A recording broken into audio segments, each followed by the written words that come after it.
샬롬 샬롬 샬롬 샬롬. 하나님 사랑합니다. 여러분 주 안에서 사랑합니다. 시편 98편 말씀이죠. 주님이 마시는 마음. 새 노래로 야훼께 찬송하라. 그는 기이한 일을 행하사 그의 오른손과 거룩한 팔로 자기를 위하여 구원을 베푸셨으미로다. 이렇게 시작을 하죠. 1절부터 9절까지 말씀입니다. 인생에서 만남처럼 중요한 것은 없죠. 좋은 만남이 상당한 좌우를 합니다. 좋은 만남은 좋은 미래를 만들죠. 그러나 계산적으로 좋은 만남을 누리면 좋은 만남은 얻기 힘이 듭니다. 만남을 위한 만남은 만남의 가치를 떨어뜨립니다. 물질처럼 좋은 만남도 저절로 따라오게 해야겠죠. 소중한 가치에 헌신하고 개척자와 리더를 존중해주고 윗사람에게 충성하고 거룩한 비전을 품고 땀을 흘리면 좋은 만남의 가능성은 커집니다. 좋은 만남을 계산적으로 만들려고 성공한 사람을 열심히 찾아다니면서 열심히 상처를 받게 되는 것, 그것은 자신이 그렇게 만드는 겁니다. 남의 시간도 소중히 여겨지고 자기 시간도 소중히 여겨야 되죠. 억지로 연주를 만들려고 애쓸 필요가 없죠.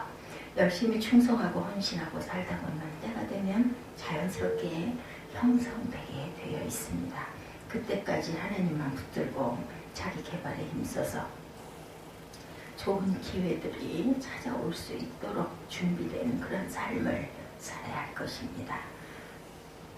어떤 재력가가 있었어요. 얼마나 많은 사람이 찾아와 연주를 되려고 했는지 모르죠. 그의 거룩한 비전도 그 친구가 도와주면 성취가 쉬워질 수가 있지만 친구에게 전혀 그런 부탁을 하지 않았다고 합니다. 그런 수많은 부탁으로 귀찮을 친구를 생각하면 자신까지 내가 친구라고 이랬다가는 얼마나 더 귀찮을까 이런 생각이 들어서 그렇게 하지 않았다고 그래요. 대학 때 신앙 동료 중에 한 정치권에서 굉장한 영향이 있는 그런 사람들, 그분에게도 소소한 안부 전화조차 하질 않았다고 합니다. 청탁 전화가 많았을 건데 나까지 그렇게 해서 되겠나 이런 생각을 했다고 하죠. 재력과 권력과 세력을 가진 사람은 억지로 연주를 만들려고 하는 사람들 때문에 힘이 들겠죠. 그래서 전화번호를 아예 바꿔버리고 꼭 필요한 사람들에게만 전화번호를 알려주고 그 전화받는 대상에게 빠졌다고 그를 또한 상처받고 탓할 필요도 없겠다라는 생각을 했다고 그러죠. 인간관계를 순진하게 자기 중심적으로 펼쳐지기를 원하면 결국은 상처를 깊이 받습니다. 정말로 탓할 것은 봄에 눈물로 씨를 뿌리는 조부문의 삶과 초창기의 삶을 회피했던 그러한 분이었다고 그래요. 씨를 뿌릴 때는 구경만 하다 즐겁게 추수할 때 그것 좀 옆에서 어떻게 좀 해볼까. 그러면 정말 그게 온전한 삶이 아니겠죠. 그것을 내색할 수가 없으니까 전화번호를 써서 다른 사람들에게 안 알려주고 꼭 필요한 사람들에게만 알려주는 그러한 대화의 만남을 거절하는 것. 그런 것 참 만약에 내가 거기에서 제외됐다면 굉장히 따돌림 당한 것 같고 마음이 좋지 않을 것 같아서 그런 생각 자체를 하지 않고 살았다고 합니다. 하나님은 우리의 체급이 너무 안 맞아도 우리가 찾을 때마다 언제든지 만나주시는 한 분 하나님이십니다. 사람의 관계에서는 이런 일들이 비일비재하게 일어나고 그렇게 하는 사람을 원망하고 탓하고 또 그것을 말거리로 만들고 그럴 일이 아니죠. 하나님 한 분은 어떤 사람이든지 유능한 사람이든지 무능한 사람이든지 그거 탓하지 않고 항상 받아주시는 하나님. 만나주기를 꺼려하는 사람을 만나려고 하지 말고 언제나 만나주시는 하나님을 만나고 사모하십시다. 1절 말씀이죠. 새 노래로 야훼께 찬송하라. 그는 기이한 일을 행하사 그의 오른손과 거룩한 팔로 자기를 위하여 구원을 베푸셨습니다. 이 구절에서 기이한 일은 기적적인 구원의 은혜를 뜻합니다. 이 시편 기자는 하나님의 기적적인 구원의 은혜에 대해서 기뻐하고 찬송하는 고백을 하고 있습니다. 이 시편 기자의 고백처럼 성도는 하나님의 구원의 은혜를 기억하고 하나님의 사랑을 기억해야 되겠죠. 은혜를 기억하는 마음은 감사의 마음입니다. 하나님은 감사를 하는 마음에 임하시죠. 축복과 행복도 감사를 하는 마음에서 나옵니다. 행복한 환경보다 먼저 감사하는 마음을 구할 줄 알아야 되겠습니다. 성숙함이란 고난과 불편 중에도 감사하는 마음입니다. 믿음이 커지면 감사가 커지고 감사가 커지면 평안이 커집니다. 감사가 충만한 것이 결국 성령 충만이죠. 복된 공동체는 프로그램이나 세미나로 형성되지 않고 거룩한 공통 비전과 넘치는 감사로 형성이 됩니다. 감사하는 마음이 커지면 희망도 커집니다. 복된 그러한 그 인생의 상태는 자기 현실에 대한 자기 반응에 달려 있습니다. 어떤 현실이든 그 현실로 감사로 반응하면 현실 너머에 펼쳐지는 하나님의 손길이 느껴지고 그때부터 문이 열리기 시작을 한다는 거죠. 사람 관계에서 잘 나가는 사람의 거기에다가 아부하고 눈치 보고 인사하고 할 필요가 없습니다. 또한 그때 마음이 편해지고 머리가 환해지면서 창조적인 지혜와 아이디어도 생깁니다. 결국 감사 반응은 축복의 문을 여는 열쇠가 됩니다. 삶의 지옥처럼 느껴지는 제일 큰 이유는 환경과 상황이 어려져서가 아니라 감사가 없기 때문이다. 지옥은 감사가 전혀 없는 곳이죠. 감사가 넘치면 그곳이 하늘나라가 됩니다. 어느 곳이든지 상처나 사건이나 사고나 질병 등의 절망적인 상황을 감사로 번역하는 탁월한 영적 번역가들이 되어야 할 줄 믿습니다. 감사 없이 축복을 기다리는 것은 구름 없이 단비를 기다리는 것과 같죠. 자아의 항아리에 감사의 물을 채울 때 그것이 사람을 기쁘게 하는 포도주로 변합니다. 남음이 변하지 않는다고 절대로 불평할 필요가 없고 항상 내 변화가 우선이라는 것. 내가 감사하는 자기로 변화시키면 만족하는지 내가 정말 감사하면서 감사하는 그릇으로 만족하는지 그것을 생각해 봐야 되겠죠. 진짜 핵심적인 축복은 만족이 아닌 초월입니다. 초월할 때 만족을 주는 것이 조만간 찾아오죠. 최고의 영성은 하나님의 선한 섭리를 믿고 감사하는 것이다. 감사하면 하나님이 그 마음을 찾아와 주셔서 약할 때 강함 주시고 부족할 때 만족 주시고 가난할 때 부욕케 하시는 역사가 일어납니다. 두 번째, 공의로 나타내는 마음, 감사로 나타내고 공의로 나타냅니다. 본문 2절이죠. 여호와께서 그의 구원을 알게 하시며 그의 공의를 문나라의 목전에서 드러내셨도다. 이 구절에 보면 시편 기자는 하나님의 구원이 하나님의 공의를 명백히 나타난다는 노래입니다. 하나님은 공의로운 구원을 위해서 예수님을 이 땅에 보내시고 십자가에서 대속의 피를 흘리게 하심으로 공의를 충족시키고 구원하셨습니다. 그러므로 예수님의 성육신과 십자가를 통해서 주목해봐야 할 것은 구원이 공짜라는 사실보다는 구원을 통해서 하나님의 명백하게 나타내시는 공의입니다. 성도는 공짜를 추구하는 마음이 아닌 공의를 추구하는 마음을 준비하게 합니다. 성도라고 해서 무조건 좋기만 하면 안 되죠. 공의를 따라서 분별력 있게 좋아야 합니다. 성도는 호의는 되었다 하지만 호구가 되어서는 안 되겠습니다. 요새는 호의인과 호구가 묘하게 동일시되어서 표현될 때가 많이 있죠. 사람들은 자기 남편을 호인으로 보지만 그 호인 남편 때문에 속 썩어 정말 힘들어하는 아내들이 많습니다. 맨날 우유부단한 모습으로 어리석게 당하죠. 항상 이 경우 호인이라기보다는 호구의 가능성이 많습니다. 어떤 집사님은 호인으로 여겨집니다. 그러나 살아가면서 다른 질서와 공의를 세우지 못하고 마음고생만 하면 그것을 지켜보는 그런 자녀들은 상처가 깊어집니다. 그런 남자 집사님들, 사랑이 많은 호인 집사님으로 여기기 쉽지만 사랑할 명목으로 공의와 질서를 세우지 못하는 목사님은 사실상 호인 집사님보다는 호구 집사님에 가깝죠. 좋은 게 좋은 것이라고 무조건 좋게 보면 절대로 공의가 서지 않습니다. 좋은 것을 좋게 보는 것이 진짜 좋은 것이죠. 처음 복음서를 보며 품는 의문 중에 하나는 사랑이 많은 예수님이 성전에서 장사꾼들이 상을 둘러엎고 채찍질하는 장면. 좀 이거 굉장히 좀 대단하다. 사랑이 많은 예수님이 왜 그렇게 화를 내셨을까 이런 생각을 할 수가 있습니다. 또한 이런 의문도 듭니다. 왜 사랑의 사도 요한이 자신의 서신에서 이단을 그토록 무섭게 정죄했을까?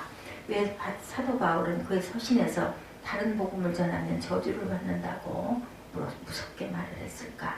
왜 성경은 그런 내용을 감추지 않고 그대로 기록했을까? 시간이 많이 지나서야 그런 성경 장면과 성경 말씀에서 사랑의 실체를 깨닫게 됩니다. 공의가 없는 사랑은 사랑이 아닙니다. 책임의식을 약화시키는 사랑도 사랑이 아니죠. 사랑이란 명목으로 공의와 질서와 리더십을 세우지 못하고 열린 것만 좋아하다가 거의 무장해제 수준까지 가는 것은 호인의 모습이 아니고 호구의 모습입니다. 사람을 사귈 때도 잘못된 호인 칭호에 도취돼서 나쁜 친구를 정리하지 못하면 안 되겠죠. 나쁜 친구는 과감히 멀리해야 됩니다. 그것은 차별도 아니고 사랑이 없는 모습도 아닙니다. 나쁜 친구를 멀리해야 하나님이 좋은 친구를 주십니다. 돕는 것도 지혜롭고 도와야 되죠. 아무나 무작정 돕지 말고 감사를 모르는 사람이나 도움받고 책임의식이 약화될 사람은 신중하게 도와야 합니다.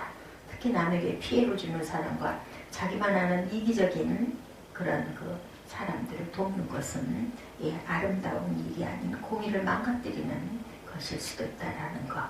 진짜 도움이 필요한 책임적인 사람에게 상처를 입히는 것이 될 수도 있습니다. 성도는 공의로운 호인은 되어도 공의가 상실된 호구가 되어서는 안 되겠죠. 세 번째, 즐겁게 찬송하는 마음을 가져야 합니다. 감사하는 마음을 가져야 되고, 그리고 우리가 은혜를 기억하는 마음, 그리고 공의를 사랑하는 마음, 그리고 감사하는 마음, 즐겁게 찬송하는 마음, 공의를 나타내야 됩니다. 은혜를 기억해야 되고, 그리고 즐겁게 찬송하는 마음을 가져야 됩니다. 하나님의 공의로운 구원이 이스라엘을 향해서 베푸신 인자와 성실, 그것을 기억하기에 주어지는 고백입니다. 3절이죠. 3절에 보니 뭐라고 말씀하시니까 그가 이스라엘의 집에 베푸신 인자와 성실을 기억하였으므로 은혜를 기억하고, 그리고 구원을 기억하고, 그리고 찬송하는 마음, 즐겁게 찬송하는 마음, 인자와 성실을 기억했을 때 하나님의 구원을 우리가 보게 되죠. 4절에는 온 땅에 야곱게 즐거이 소리칠저다 소리내어 즐겁게 노래하며 찬송하라 나오죠. 4절입니다. 하나님을 찬송하지 않을 수 없었기에 자기의 찬송하는 마음을 담아 온 땅에게 하나님을 즐겁게 찬송하고 외칩니다. 그리고 5, 6절에 보니까 수금과 음성과 나팔과 호각 소리로 하나님을 즐겁게 노래하고 그리고 외치라고 선포합니다. 호각은 양이나 염소 뿔로 만든 맑고 날카로운 소리를 내는 고대 악기죠. 또한 자연 만물들도 찬양하라고 7, 8절에 외치죠. 나파다와 거기 충만한 것과 세계와 그 중에 거주하는 자는 다 외칠지어다. 야훼 앞에서 큰 물은 박수할지어다. 산악이 함께 즐겁게 노래할지어다. 그처럼 우주 만물이 찬양하는데 구원받은 성도는 당연히 찬송해야 되겠죠. 때로 힘든 상황을 만나고 어떤 길이 막혀도 하나님의 계획을 신뢰하고 즐거운 찬송을 잃어버리지 말아야 합니다. 고난받은 예수님처럼 어떤 고난도 감수하겠다고 각오하면 고난이 주어져도 예수님처럼 반드시 부활의 은혜와 영광을 맛보게 될 것입니다. 겨울에 등산 갔다 온 후 사우나에 가면 피부에 윤기가 흐른다고 그래요. 찬바람이 피부를 건강하게 만든 거죠. 얼굴을 닦아 피부 각질이 깎이면 점점 피가 없어져야 되는데 오히려 새로운 피부가 나면서 피부는 더 좋아집니다. 반면에 피부를 보호하겠다고 피부의 각질을 벗겨내지 않으면 오히려 피부가 노화가 되면서 더 나쁜 그 피부가 되죠. 생명이 없는 물건은 깎으면 점차 닳아 없어지지만 생명이 있는 것은 깎으면 그곳에 새살이 돋아납니다. 생명이 없는 자에게 고난은 불황의 원천이지만 생명이 있는 사람들에게는 고난은 새살을 돋게 하는 것이죠. 비바람이 칠 때도 비행기를 타고 높이 올라가면 거기에는 태양이 빛나는 맑은 하늘이 펼쳐져 있습니다. 그처럼 믿음의 고도를 높이며 문제를 만나도 기쁨과 찬송을 잃지 않습니다. 사람이 물에 빠져 죽는 것은 물이 깊기 때문이 아니라 수용을 못하기 때문이죠. 지금 문제가 어려운 것에 문제가 아니고 문제를 풀 실력이 없기 때문에 문제가 됩니다. 거친 파도가 닥칠 때 어떤 사람은 휩쓸려 죽지만 어떤 사람은 파도를 타고 서핑과 카약을 즐기기도 합니다. 믿음의 고도를 높이고 즐겁게 찬송하면 마음이 기뻐지고 강건해집니다. 그런 마음에 주님이 또한 임하시죠. 네 번째, 공평을 실천하는 마음 9절입니다. 그가 땅을 심판하러 임하실 것이니로다. 그가 의로 세계를 판단하시고 공평으로 그의 백성을 심판하시리로다. 이 구절에서 땅을 심판하러라는 표현은 불의하고 공평한 세상을 심판하러라는 뜻입니다. 시편 기자는 하나님이 불의하고 불공평한 세상을 심판하려 임하실 텐데 그 하나님의 심판도 찬양해야 한다, 이렇게 고백을 하죠. 그가 땅을 심판하러 임하실 것이미로다. 그가 의로 세계를 판단하시며 공평으로 그의 백성을 심판하시리로다. 주님의 강림은 세상을 의와 공평으로 심판하는 것으로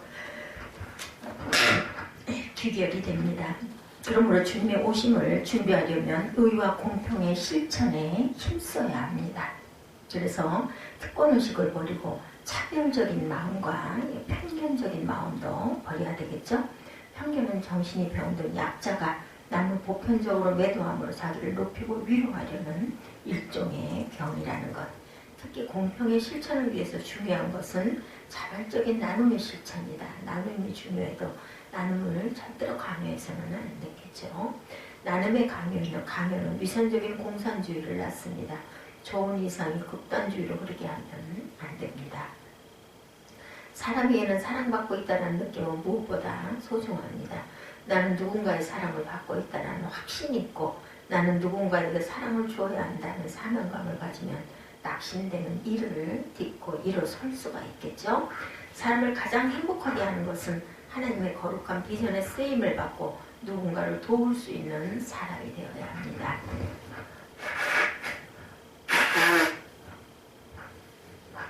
그러므로 누군가를 도울 수 있는 마음과 능력을 구해야 됩니다.